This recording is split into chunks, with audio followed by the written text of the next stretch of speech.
Welcome to the Fiscal Physical Podcast. Join us each week as we sit down with the founder of Alchemy Wealth Management and author of Your Fiscal Physical, Ryan Nelson. Tune in to gain valuable insights and practical tips as we simplify complex financial concepts into digestible lessons. From budgeting to retirement planning, this podcast is your go-to resource for mastering financial literacy. Welcome, everybody, to this week's episode of the Fiscal Physical Podcast. My name is Aaron. I am here with Ryan Nelson, founder of Alchemy Wealth Management, my podcast co-host, and a good pal. Ryan, how you doing today? I'm doing well. How are you doing? I'm doing solid. Appreciate it, man. I'm ready to dive into this week, getting nice and fiscally fit over here, and let's just jump right into it today. So, Ryan, today I'm looking to break down this topic. It involves the middle class, and as I was putting together this topic in this outline, I was like, we're going to cover middle class, wage growth, cost of living. All these things sound pretty fun and exciting and such, but I got to thinking that I'm not exactly sure what constitutes the middle class first off. So I kind of second guessed my my thought process on it. But I was actually, how this kind of came up is I was listening to another podcast and it was talking about, or I think it was the news maybe, they're talking about, is the middle class getting squeezed out?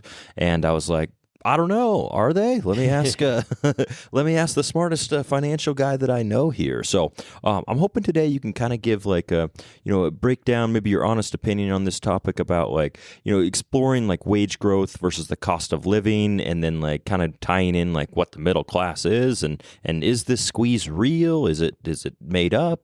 So hopefully that paints a little bit of a picture of what I'm looking to capture today. Sure. Yeah, let's do it. All right. So yeah, I mean, as far as what the middle class is, I don't know. I think there's probably different definitions. I don't know that I've ever heard like just a single definitive definition of what the middle class is. Definitely you'll hear people talk about like the middle class going away. And I think on a previous episode, we talked a little bit about like a K-shaped economy where the rich get richer and the poor get poorer, almost, so to speak. Mm-hmm. They're seemingly, if you look at the data, that there does seem to be some dispersion there. Like from from just a pure statistic standpoint, like mm-hmm. there's always got to be somebody in the middle, sure. Right? Yeah. Like if there's somebody who's like the richest person on earth and somebody who's the poorest person on earth, like all of us are in the middle somewhere. Yeah. Good point. So I don't know. I don't know that there is a great definition of the middle class. I think most of the population kind of considers themselves to be the middle class. I think so too. Yeah. Anyways, a lot of people do talk about like the middle class going away, right. And I think that's what you mean when you say it getting squeezed. But so I would say like that is, I think in a lot of ways true. Oh, it's not like a hopeless scenario, like maybe the news broadcast you were listening to or something might have painted it out to be. But the real like issue here is purchasing power. And so purchasing power is effectively how much you can buy with the money that you have. So your income could be rising. So if I was a middle-class employee, which I guess I am, and let's say I'm getting like 2% raises every year. So my income is going up mm-hmm. every year. But if the costs of goods around me are also going up and going up at a faster rate, so if that'd be inflation, if inflation is inflating faster than my raises are raising, then my purchasing power could decline. So if I had, for easy math, if I made $100,000, but it only cost me $50,000 to buy all my necessities, then I'd be in a pretty darn good spot, right? Mm-hmm. I'd have a lot of money to save and do whatever I want with. Now, if I get a 2% raise, I go to $102,000. But if the cost of all the goods continue to grow at a much faster rate, so it goes to 60, 70, mm-hmm. 80, 90, you can see you actually get to a point where eventually I once was making $100,000, it only cost me $50,000 to live. Maybe 10 years down the road, maybe I'm making $120,000 or something. But now it's costing me $110,000 to live or something, right? And so you can see how it starts getting kind of squeezed out there. And I think that's what most people refer to. When we're looking at those costs of goods that are going up or inflating, we've talked a little bit about some of this on different episodes, but I think it's primarily going to be like housing, food, insurance, healthcare, transportation, cars, stuff like that. And so, yeah, that's the, I guess that's sort of the logistics of what is happening is just there's a percentage of the population whose wages aren't growing as fast as their expenses are growing. So maybe I'll pause there for a second. Yeah, no, I think that really kind of paints the picture. It's almost like, hey, like I'm making more money than maybe I did, 3 years ago, but I feel like the cost of living, frankly, has just gone up and just surpassed like the growth of like what I've gotten. So it's almost like, in my mind, I'm like, oh yeah, as long as I like make more money, I should be good. But if the stuff that I want to do or the stuff that I have been doing continues to rise, like then it's like, oh, like it's financially squeezing me, if you will, there. Definitely. So, that makes sense for sure. And you could imagine then the like negative impact of high inflation rates there. If inflation is at really high rates, it's going to be hard for you to keep your income growing at that same level, and then that's what sort of leads to that squeeze. One of the points, again, I know we've mentioned it in previous episodes a few times, but lower inflation rates does not mean lower prices. Right. I honestly thought, I didn't know that. Yeah. Before that episode, I was like, okay. Right. And I think most people are in that same boat. But so like if we get inflation rates even if inflation rates were at incredibly low rates, like some of the lowest rates in all of history, it doesn't mean that prices are declining. It actually means prices are still going up, but going up at a slower rate, right? So inflation is like a positive inflation rate is the act of prices increasing. A smaller positive number is they're growing at a slower rate. A bigger positive number is they're growing at a faster rate. So really, anytime we're seeing inflation, if you're used to spending $50,000 a year on your expenses, it's probably not going to drop to 40 or 30, right? It's probably going to keep going up from 50. Just if inflation slows down or goes to a smaller number, it'll probably start growing from 50 at a slower rate. And so that's something I think to just always remind ourselves of, because like you said, I think it is kind of counterintuitive. Most of the time, we see these gas prices go up or something, and then we look forward to the day when they'll go back to where they were before. Right. And gas is pretty volatile, so maybe that will, but like if you're looking at like a gallon of milk, it's like, oh man, a gallon of milk costs so much more than it did, 2 years ago. I can't wait till it costs what it did 2 years ago again. Well, it probably will never cost what it did 2 years ago, right? But hopefully it starts growing at a slower rate than maybe it increased at over the last 2 years, right? Yeah. So that's just something to think around inflation. And then when it comes to the wage growth, so again, there's kind of two things here that I envision, right? There's the wage growth and the inflation. And as long as inflation is growing faster than wage growth, that's where you're getting that squeeze. So we talked a little bit about inflation.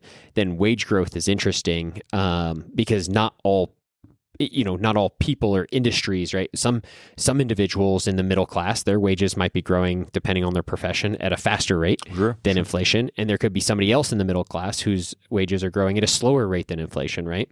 So obviously, like with all things, it's just not always that straightforward or simple. And it's not like the quote unquote middle class is just going away overnight. Like some people in the middle class are probably doing very well, and some people in the middle class are getting squeezed a little more. And that, of course, depends on, their things like their profession and their how capable their job is of experiencing wage growths, as well as their lifestyle decisions and big piece of it, I think, how they're able to manage the inflation. And we talked in one of the previous episodes about like how almost everybody could have their own inflation number. Remember talking about that? Yep. And it is interesting, like, the housing is most people's biggest expense. There could be somebody who, let's say somebody bought their house 15 years ago, got in at, if they have a 2.75% more interest rate, right, and they bought their house 15 years ago, and then the neighbor next to them is renting their house. You could imagine those two people could have the same profession, but the different lifestyle choices lead to different housing costs. And during different market scenarios, different people might be kind of in a better position at different times, depending on the current market scenarios. But that their lifestyle choices impact their like inflation numbers and their expenses, if that makes sense. Yep, absolutely. No, I think housing is one of the biggest ones. I feel like you hear about, or you think about, like, I think about, like, the I have friends who are buying their first house right now, and it's like, holy smokes, like what, I bought my house that I'm in right now like 4 years ago, and even that like difference from like then to now, you can kind of see just like, whoa, like just what does 1% higher interest rates do for like a monthly payment? So it's definitely. like you can really see the difference on those different areas of like, if those costs are going up, like maybe I make the same amount of money as like you mentioned my neighbor, but their mortgage is $1,000 more, for example, and so that in itself can. And they might have the same house model as you. Exactly, it might be the exact same. Right, and that could be a result of them buying before you, or a result of them buying after you. Yep. Just depending on what market rates were at the time they bought and what they were at the time that you bought. Definitely. So ultimately, at the end of the day, it's like, hey, is the middle class going away? I don't know that it's going away. That sounds like a bit exaggerated. Is it shrinking potentially? Is there like an economic story there that's worth thinking about? I think so. Sure. I think there's some interesting ideas where, there is a percentage of the population whose income is not increasing as fast as the cost of living is increasing, and that is worth, I think, putting some thought into and thinking about. And I think the reality is, those people. I don't think we should paint them into this picture of like being hopeless or helpless. Like they have control. They can control both. They have over both their wages and their cost of goods. They don't have 100% control over everything in both of those buckets, but they do choose if they're actively pursuing a new job, right? Like there's certain things and actions that they can take to potentially help increase their income. And like if for instance, if somebody's saying, man, I just don't make enough money, but they also haven't put in a job application or haven't tried to improve themselves. It's like, well, okay, like you have to, like also, if the new higher paying job isn't just going to fall into your lap, you got to put effort in to try to get that job, right? And then the flip side is like, hey, if things are costing more, it's like, have you looked at your budget? Are there things in your budget that you could cut out, or just make sure that your spending is aligned with your values? Yeah, that I think it also goes into, I mean, maybe a little off topic, but kind of in the same realm of like, say you have a car payment or something like that, and you're like, wow, like, I have this $500 a month car payment, like, but I'm only like, I only have, $15,000 left on it. Do you really focus that year to get that paid off, or like, and you take that expenditure, maybe you get a big bonus at work and you're like, hey, what do I do with this? Try to maybe cut out some of those expenses if you want more liquidity with it too. So like figuring out, like you mentioned, just balancing your budget on like, oh, you know what? I actually am spending, $200 a month on subscription services. Like, right. Do I need all of these kind of piece of it? And like, you can also like kind of balance that a little bit better if it is squeezing you, if you will. For sure. And we've talked in the past about how budgeting is tough, and like I don't know that the data really supports like having an active ongoing budget as being extraordinarily useful. But what is useful is being aware of your spending, knowing where you spend it. And that can be extremely useful, and almost doing a retroactive budget can be valuable in going back and looking and seeing where is the majority of my money going. And typically it's going to be going to a few of the big items: housing, transportation, food, and then evaluating that, right? And so typically the small things like buying a coffee is not where all your money's going, right? The $5 coffee is not really what's like bankrupting you. It's the $4,000 mortgage, right? Sure. But at the same time, I don't want to just like everybody's financial situation is unique. So when you pull this up for yourself and you look and you say, oh, well, I don't get a $5 coffee. I have a $10 coffee and I get sometimes 2 a day. So I'm getting 8 of these a week. Yeah. It's like I'm spending $80 a week. You start looking and you're like, oh no, yeah, wow. I actually do spend more on coffee than I do on food. Well, then yeah, for you, the coffee is the right, like so it would just be aware of what your expenses are, and there's a lot of cool budgeting tools out there where you could get a grasp of kind of where all your money is being spent, and then you can focus on the big items. For some people, it might be coffee, right? Totally. For most people, it's probably transportation, housing, food. So yeah, I think that'd be a good way if you're feeling that pinch. I would say that'd be a way to sort of attack it from the expense side, and then putting out applications, asking your job for a raise. rate, asking your boss for like what, going to your boss and having a conversation. What would I need to do to get a promotion to the next level? Like, what do you need to see from me? What do I need to take on more responsibilities or a new task, or what deliverables or metrics could I accomplish to prove to you that I'm worth, more? And those would be the types of actions to take from the wages side to attack this from both angles. Sure. No, I think that makes sense for sure. And I think that honestly, with kind of anything, I feel like with if you plan for it or you can like see it, like if you have that smart planning piece of it, like it really kind of helps eliminate maybe some of that squeeze you might feel. It's like, hey, or like you think about like people who are getting ready to retire, for example. It's like, oh, like if we planned for different scenarios, we've diversified or whatever, like we're going to be okay when it comes to that. It's like, it's when things get, really expensive, in quote unquote, really expensive, like, and you don't have a plan for it. I think that's where like not only the financial, but it's also like the emotional stress we've talked about, like what money does, like, and can play on it too. So it's an interesting kind of topic about like what that squeeze or what that wage growth actually happens with it, I suppose. Right. So I guess that like as we kind of start to wrap this one up, but like what would you say like is like one of the main takeaways? Is it as scary as maybe I heard on that podcast, or is it like? Yeah, I don't think it should necessarily be scary, but I mean it is a real thing, and so if you're feeling squeezed, know that it makes sense. It's probably a result of your expenses increasing at a faster rate than your income, and I think you can tackle it from to both sides. So work on exploring opportunities to increase your income, and also at the same time, dive into your expenses and see, what opportunities do you have on the expense side to maybe reduce some of those. And I think the reality is if you tackle it from both ends, it doesn't necessarily need to be something that's super scary. And you can come out of it probably no problem. Awesome.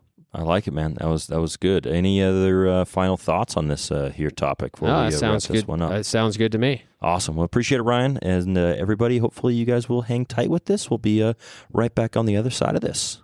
And now, to put the personal in personal finance. Welcome back, everybody, to this side of the Fiscal Physical podcast. This is still Aaron. I'm still here with Ryan. And Ryan, we got a question here for you. It revolves around time traveling. So keep that in mind as hopefully that perks up all the listeners there. Hopefully it's something you guys do regularly. Or at least think about here. So my question to you, Ryan, if you could go back to any decade or if you have a specific year for just 24 hours, so you get to travel back for 24 hours and then you get to come back to today's day and age, where would you pick to go? Yeah, so originally I saw this as like any decade. Sure, any decade. And for the decade, not just for 24 hours. Oh, and during the 50s, the stock market went up like 6x basically. Nice. So typically the stock market would go up like 2x. Sure. Right. So whatever, 100 grand would turn into 200 grand or $1 million into 2 million. During the 50s, it went up like 6x. So that was a heck of a time to be investing. Yeah. But for a particular date, do you know what happened on July 20th, 1969? No. Yeah. Why would you? Yeah. That was the day that we landed on the moon, I think. Oh, okay. Nice. We should check that. But, sure. that was like the very first thing that came to mind for some reason. That's like, obviously a monumental event in history. But I was thinking a little more about it. I think my like official answer will be, it'd be cool to go back to like ancient Greece and see the very first Olympic Games. Oh, nice. I love watching the Olympics, but like that would be just cool because if you go back to like the 70s in the US, it's like, it's definitely different. Sure. But how different? Like you go back to like ancient Greece, it's like you get 24 hours there. It's like a completely different culture, like a completely different continent. Like you're just like being immersed to so much different stuff. Yeah. I'll say the first Olympic Games. Olympics, that's a good one. I don't even know if it took place over one day, but I'm sure you could catch some events. The opening ceremonies. The opening ceremonies there for sure. Yeah. What about you? No, that's a good one. That really got me thinking about that. I suppose like, I don't know if I have like a specific date that I'd want to go back to, like one specific date, but I think like I'm really curious, like people talk about like the 70s, 80s, 90s. I'd like to go back to a time just for 24 hours just to see how I'll just choose the 80s, sometime in the 80s, 1985, I don't know, of when like we didn't have like all the technology we have now, and just kind of see, I'm only there for 24 hours, like, what was it like not being able to how'd you get anywhere? Yeah, exactly. How'd you get, or do anything? Kind of piece of it. Like, what was your, you go to your job and what are you using, an abacus to count the beans? Like, I don't know. Like, what are we working with here? Like, I'm just purely fascinated by that. And like, what were the, what did the food taste like? Was it like less processed? Was it, what, just all those different things about like, it's nowhere that was like, I guess too far back, I suppose. Like, but so I'm like, all right, cool, we're still good. But, something in the 80s, I think it'd be just kind of cool to see, compare it to like, because in reality, I'm like, oh, that's not that long ago. It's like 40 something years at this point. So just to see where we've come in like 40 years, I think would be really interesting to me to see the leaps and bounds and maybe like what hasn't changed at the same time. Like, I was listening to another different podcast and they talked about like how like, it mentioned like there's I can't remember what the word is. They made up a word for it, but it was like how like we're like constantly like reinventing things and they're like getting worse with it. Like automated like hand like soap dispensers. Like they got it, this podcast got into it about like how what was wrong with just like clicking the soap before. Sure. Like, why do we have to make this automated? Like, got a piece of, you still have to fill it up. And like, so I'd be curious to see like what would be the same technology that we still use maybe today, 40 something years later. Yeah. And like what peaked and what like was like, wow, why were we doing that? So, something along those lines, I think would be pretty cool just to go back and see.